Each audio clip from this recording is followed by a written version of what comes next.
guys, a very good morning to all our viewers who've tuned into this live broadcast on Moneycontrol. You're watching Opening Bell with me, Stacy Pereira, and I'm here as usual to take you through all the news and cues that could impact your trading day. But let's just give you a setup of what we're looking like in the trade before we see that opening well. We did see Indian equity markets perhaps continue that record high that we saw, but of course there is a lot of volatility that it needs to navigate through.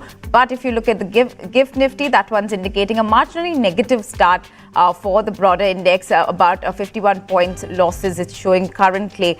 But it was that great trade that we saw yesterday with the Sensex closing above that 73,000 levels, whereas the Nifty too above 22,000 levels for the first time. This mostly led by the heavyweights like RIL and a couple of IT names that we saw really rally and trade. But if you look at overseas and what the global markets are indicating this morning, well, we did see the Wall Street stock futures, which are trading a bit lower now. This because it is a shortened trading week there. Wall Street was closed yesterday on behalf of a Martin Luther King holiday that they observe.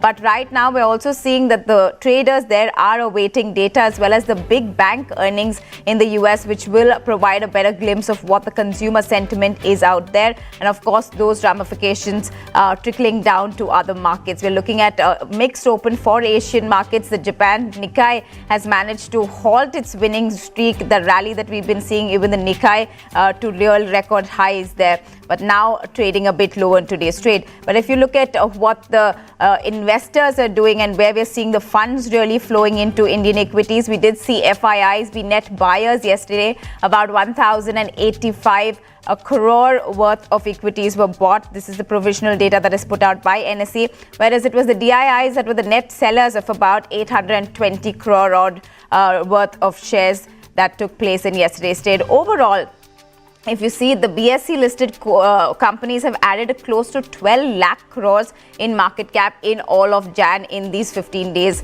at least what we can see. Let's also give you an FNO setup now, what we're looking at the cues coming in there. If you just look at the ban list, now that's where we're seeing 15 stocks in today, January the 16th ban list. Now in this, we are seeing NSE, which has gone on to add Biocon to this list. It is retaining Bandhan Bank, BHEL, Chambal Fertilizers, Delta Corp, Escort Kabuta, as well as Hindustan Copper among the many names that are already there. Metropolis Healthcare being one of them, as well as Piramal Enterprise, Polycab after those swings that we saw after that IT raids that took place. SAIL and Z also in the ban list, whereas it has gone on to remove the National Aluminium Company, or NALCO as we know it, out of the ban list for at least today's trading session. If you look at the PCR, the Nifty put call ratio, that one's indicating the mood of the equity market has jumped further to about 1.52. This is the highest level it has seen since July 17th. And remember, this is compared to the 1.43 levels that it recorded previous session, and above 1 PCR really indicates that traders are now buying more put options rather than call, which generally indicates a kind of bearish sentiment. So we'll remain to be seen how markets really open. But let's get going and discuss some stocks and strategies that we have. And joining me for that is Osho Krishan. He's the Senior Analyst and Technical Derivatives at AngelOne. Good morning, Osho, and thanks for giving us your time and speaking with us. Well, we do have quite an interesting setup there, because if you look at global cues, we're seeing some bit of negative sentiment, but we did close at a record high yesterday. So what can we expect in today's morning, opening bell? What are the kind of levels that you are tracking at this point? Very good morning, everyone. Well, as we have seen yesterday, we have seen a very drastic up move in Nifty, and it has sustained on the higher levels throughout the day. So the undertone for our market is very much bullish. But if we will be looking at the derivative data, then it is showing extremely overbought zone. Because if I'll be talking about the put call ratio, then it is soaring towards the zone of 1.52, which is a very high level for overbought condition. So from here onwards, one should not be very much aggressive on the long side.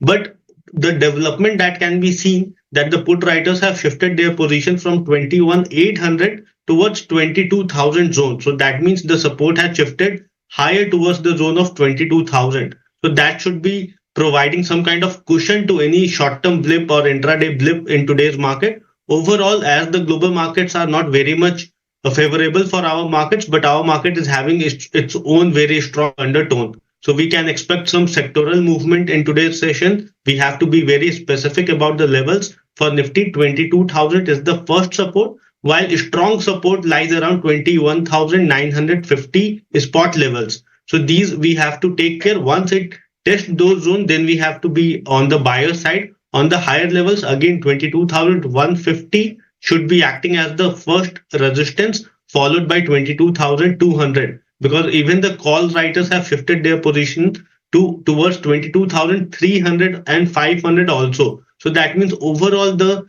transition has been developed on the higher end. So we should be very much focused on stock specific level or on the price specific level. If there will be any kind of dip towards 22,000 or 21,950, then we should be buying in Nifty for the higher target of 22,200 on immediate basis. Right. So those are interesting levels that we need to look out for. Of course, we've managed to cross that 22,000 levels, and that being the support that we are hoping, and it only goes further from there. We might see intraday blips is like what Osho was pointing out, because we're not getting that good a handover, we could say. But of course, it was the large heavyweights, at least in yesterday's trade, that really pushed the benchmarks higher. And now on your screens there, we are looking at that little bit of pressure there for the benchmarks, at least, taking that hand over the Nifty 50. They're just down about 0.2%, but this could just be, the opening initial trades that are taking place. We'll have to see whether this momentum,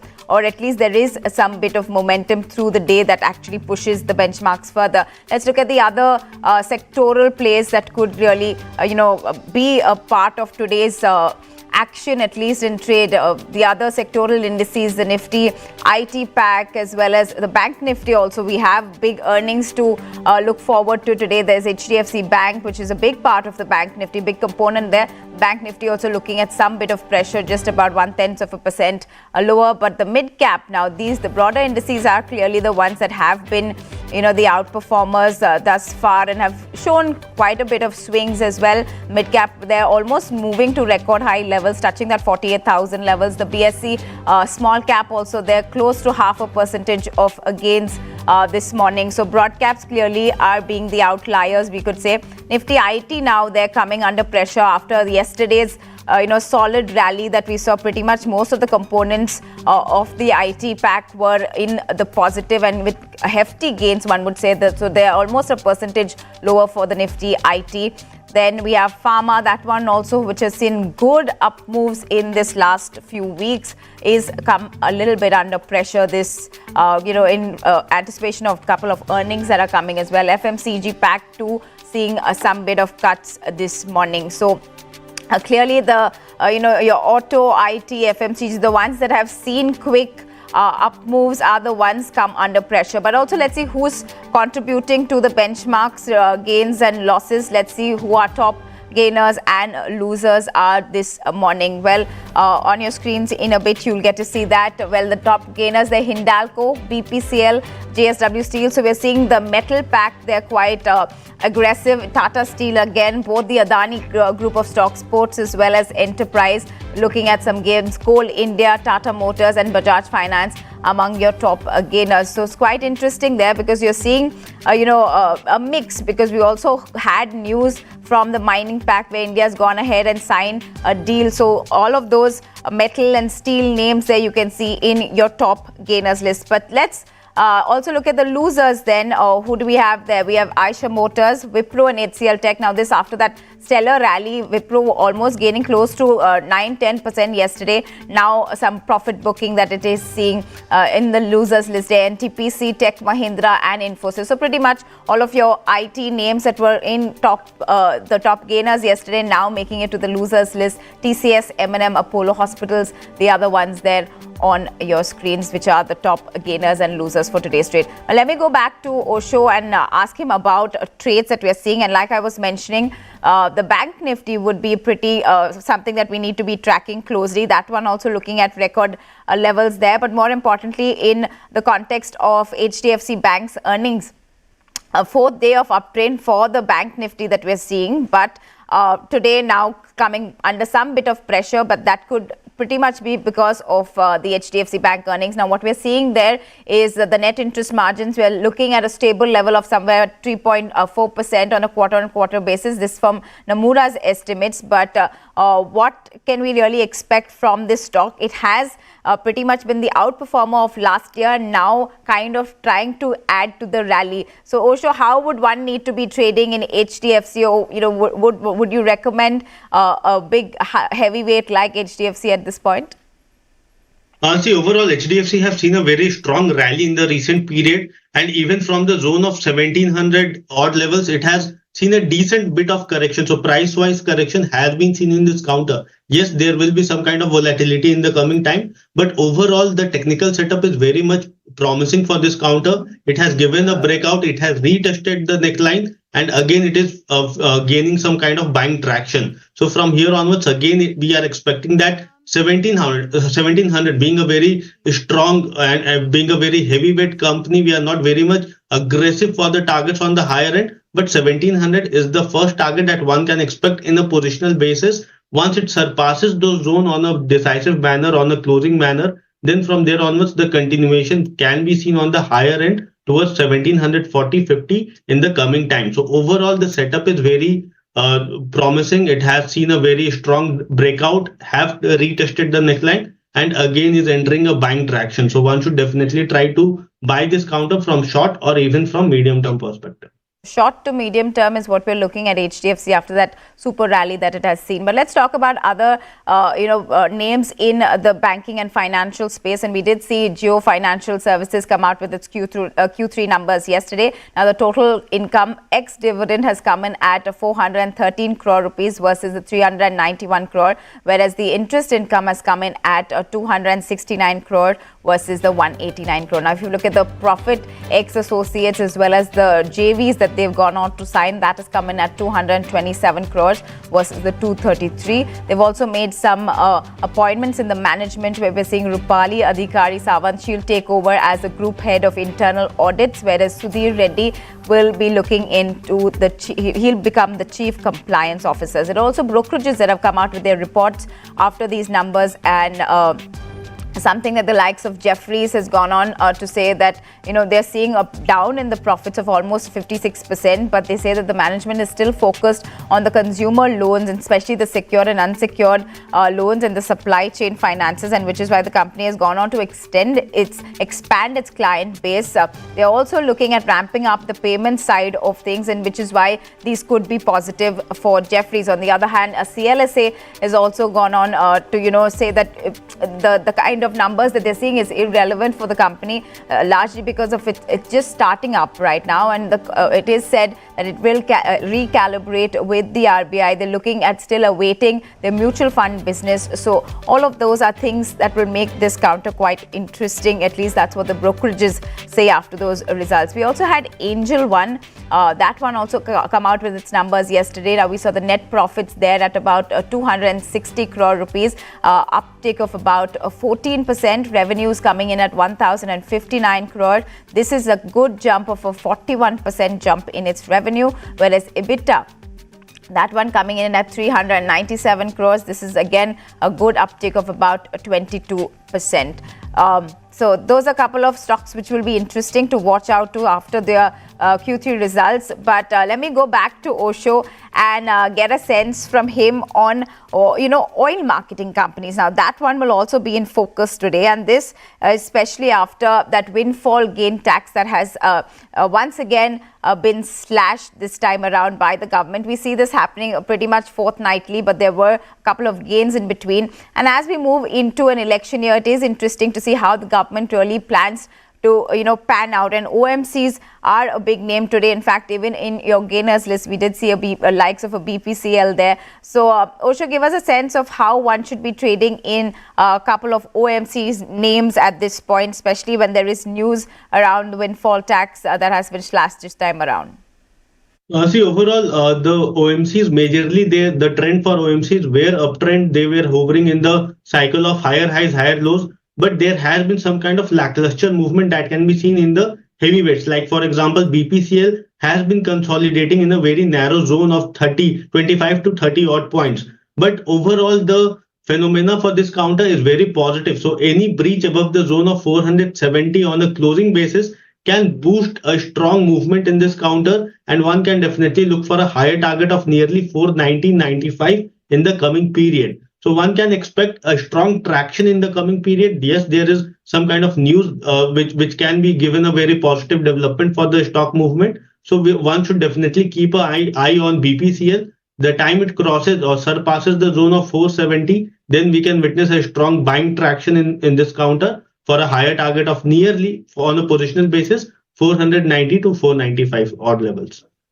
Osho, finally also asking you about, how we're seeing the large caps now become the main participants, at least in the rally that we've seen so far, whereas mid caps also seeing quite a good bit of action. Mid cap index per se, at record close yesterday, approaching that 48,000 levels. So one would really want to make sense of what should be the strategy. Should we be looking at large caps now because they are seeing that kind of action, or whether one should still be playing mid caps and small caps at this point? How should one really be allocating if they have to make a portfolio?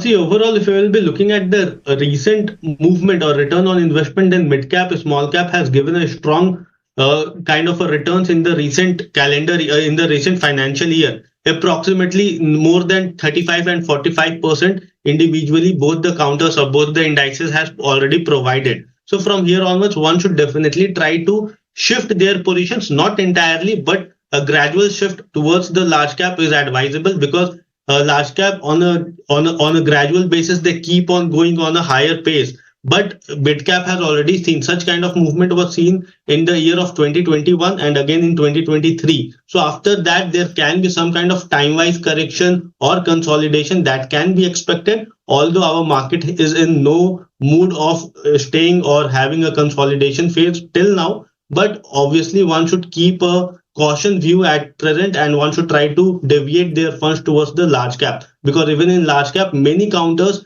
are gaining very strong traction. For example, if I'll be talking about Reliance, it has given a multi-month breakout on the technical chart. So from here onwards, we can expect a very decent up move in the large cap companies also. So one should definitely try to have a gradual shift from mid cap to small caps towards the large cap.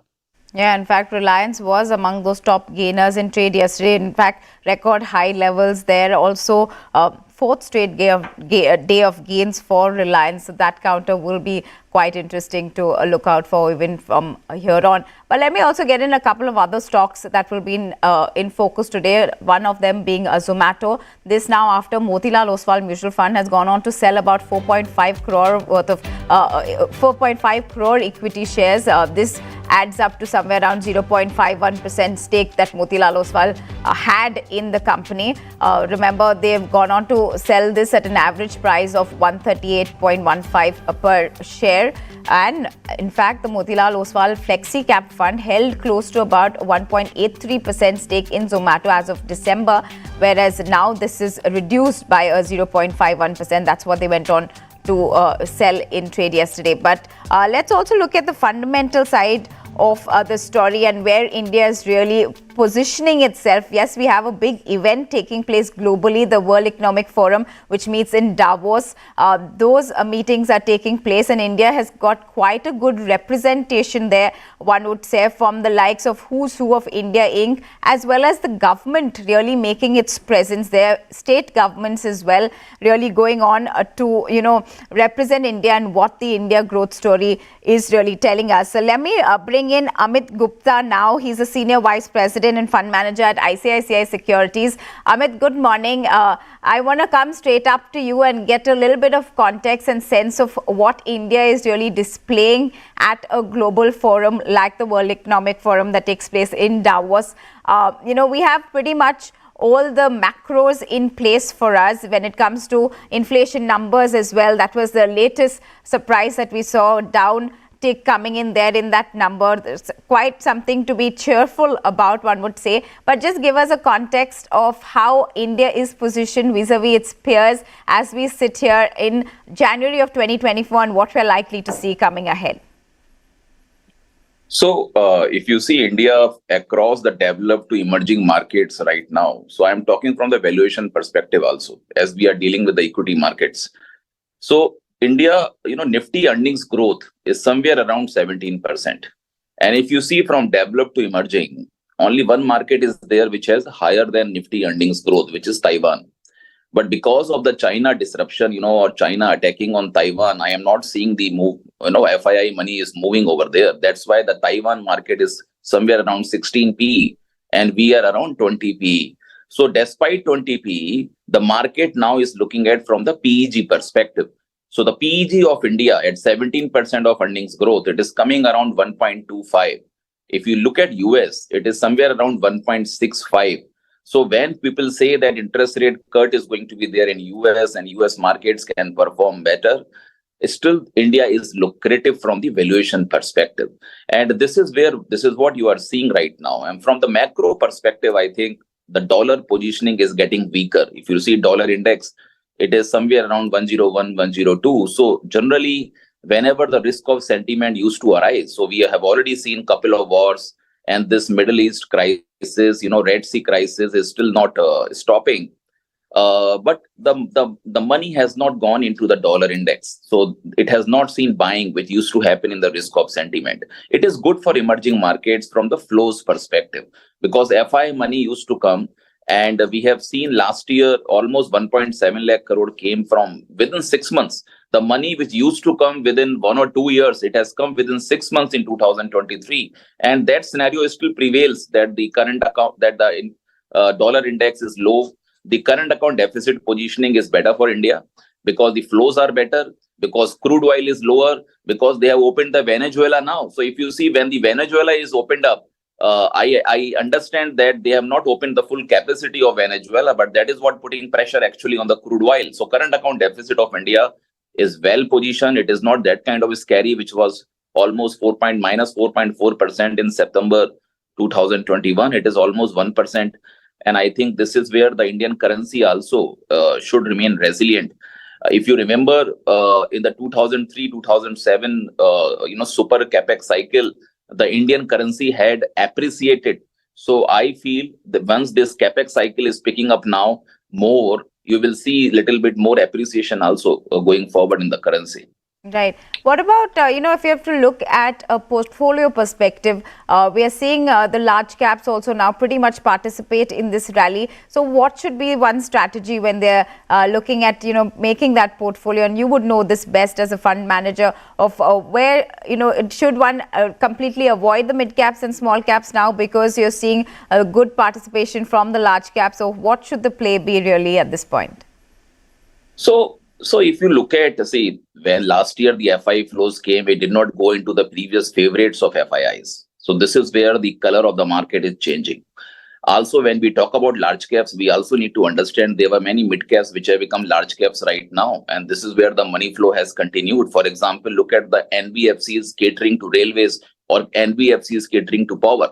So in the last 1 year, the large caps from the banking space have not performed. But this money is moving into those large caps now, which have transformed from mid cap to large cap, like PFC. So PFC is still one of the cheapest stock available in the market because its price to book is around 1.6. If you look at some other NBFCs, which are almost 4-5 times, and in that comparison, I think it is still cheaper. So this is where we also need to look at these 80,000-90,000 crore market cap companies, which are still coming in mid cap space, but actually they have become large caps from the previous definitions. And this is where I think the market color is different. You need to look at the broader market stories yet. I think there is 3 scenarios that one need to look at while filtering the stocks. One is the lower price to earning. Second, earnings growth in excess of 20-25%. And third, you will get the lower PE and earnings growth higher in those stocks which are consolidating for a long time and now are coming out. So there are examples in the PSU space also, the stocks which remain, consolidating for almost 10-15 years, they are coming out. Look at the mining companies. So mining company, they are the initial enablers actually to the whole power or the steel space. So when you need 300 ton of steel, you need more manganese ore mining. When you need more power and 24-hour electricity has to be provided, then the initial enabler, the coal mining, has to pick up. And this is where government is allowing the private players also to go into mining going forward. So the companies which are linked with the mining equipments like Bharat Earth Movers, they are also coming up. So the whole trajectory, is getting activated. And this is where we need to focus in the markets now. Right, Amit. In fact, I am going to ask you about PSU stocks and, some specific sectors that you could pull out for us that are really doing well, because PSUs so far have always been neglected, or rather, one would not really take. And in getting into an election here, we are likely to see a lot of traction among these stocks, supporting each other as well. So which would be your picks, and, what would be the sectors that could really stand out among the PSUs? So power still remains, the sector which can perform going forward, because the demand for power is continuously rising. When you are looking for Make in India, the companies you are inviting, they can work in 2 shifts also, and you need to provide power in both the shifts. As per the recent data, the connectivity has been done for almost all the villages. So that is where the demand for power is rising now by almost 9-10%. Which used to happen by 2.5% actually before. So there is a big jump actually in the demand. So in that case, the power companies, they are going to perform. The tariff rates are increasing. You can see that impact is going into the mass consumption, which is getting impacted. But from the corporate side, this reform is helpful actually for those corporates like NTPC or NHPC of the world, which are actually have started performing. So from the power perspective, if you look at NHPC, it had through the lifetime 7 gigawatt of capacity. Now within 2 years, they are going to come with the same kind of capacity of 7 gigawatt. And then afterwards, they are looking for another 7 gigawatt actually. So this is where the companies are coming up. And we feel this hydropower, which is a non-fossil fuel, is something which is gaining, attraction now. And you have already seen what has happened to Satluj. The same thing can happen in a bigger player like NHPC. We are holding the stock from 47 levels, and we have a higher target in mind. Right. So NHPC is your pick among the power stocks, at least. Amit, also give us a sense of, we are getting into an election here, and we have an interim budget in less than, weeks away, we would say. Of course, we're not anticipating some big bang reforms, but though an interim budget last time around, we did see some bit of tinkering when it came to personal finance and the tax rebates that were given. So what are your broad expectations from this interim budget? So you look at from 2009, 2014, Congress government was there, and in the vote on account, they came out with something related to farmers. So the loan waiver scheme also came out. The minimum guarantees, wage guarantee scheme also came out, and then BJP also came out with that some kind of push actually in the 2019 election in vote on account. So we are not sure something can be announced or not, but yes, you have already seen some traction in the two-wheeler space or rural space in anticipation that something can come out, related before the budget. So this is all in anticipation, but broadly we feel it is an investment cycle which is actually taking over the consumption cycle in India. So you need to play your cards more in the investment cycle, at least for a couple of years. Right. So an investment cycle, a capex push is what we could anticipate, but wouldn't be, happy to see surprises on other fronts as well. Thanks so much there, Amit Gupta of ICICI Securities, giving us the whole idea and strategies of how we could be looking at a trade, not just for today, but in the long term as well. Thanks so much for joining us. But before we let you go, for our viewers, let's see what are we looking at the IPO market today. Well, we do have Jyoti CNC automation, which will debut on both NSE and BSE. Remember, the final price was fixed at 331 per share, and the IPO was subscribed about 38.5 times.